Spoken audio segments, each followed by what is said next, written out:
প্রতিটি কর্ম ও চিন্তা এক একটি কাল লইয়া আমাদের মস্তিষ্কে উদয় এবং গত হইয়া যায়। অর্থাৎ প্রতিটি ধর্ম তথা বস্তু বা বিষয় এক একটি সময়ে সীমাবদ্ধ থাকিয়া মনের মধ্যে উদয় বিলয় হয়। বস্তুবাদী মন এই সকল বিষয়বস্তুতে ডুবিয়া থাকে বলিয়া ইহার উদয় বিলয় নিরপেক্ষ মনে প্রত্যক্ষ করিতে পারে না, আর তাই ধর্মরাশির অন্তর্নিহিত সত্যও উদ্ঘাটন করা সম্ভব হয় না। ধর্মরাশির উপর সালাত পালন করিবার অর্থই হইল প্রতিটি ধর্ম যেই সময় লইয়া মস্তিষ্কে আগমন করে সেই সময়ে সেই ধর্মে মনকে ডুবাইয়া না রাখিয়া তাহাকে অনু অনু করিয়া প্রত্যক্ষ করা এবং ধর্মের উপর নিজেকে ভাসাইয়া রাখা।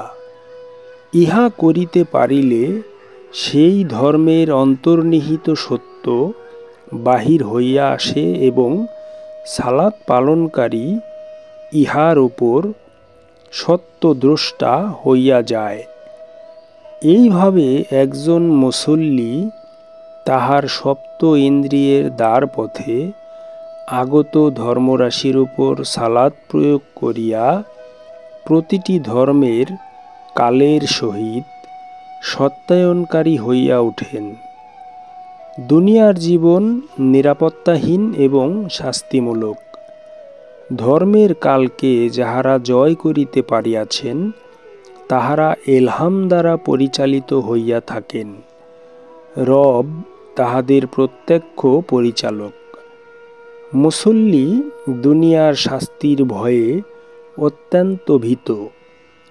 রবের সংযোগে যদি কখনো ব্যাঘাত ঘটিয়া ক্ষণিকের জন্যও দুনিয়ায় পদস্খলন ঘটে, রবের তরফ হইতে এইরূপ শাস্তির ভয়ে তাহারা সন্তুষ্ট হইয়া থাকেন।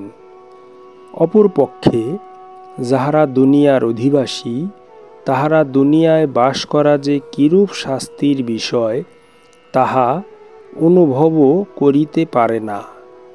এইখানে উল্লেখ্য যে এই পৃথিবীতে বাস করা আর দুনিয়ায় বাস করা এক কথা নহে।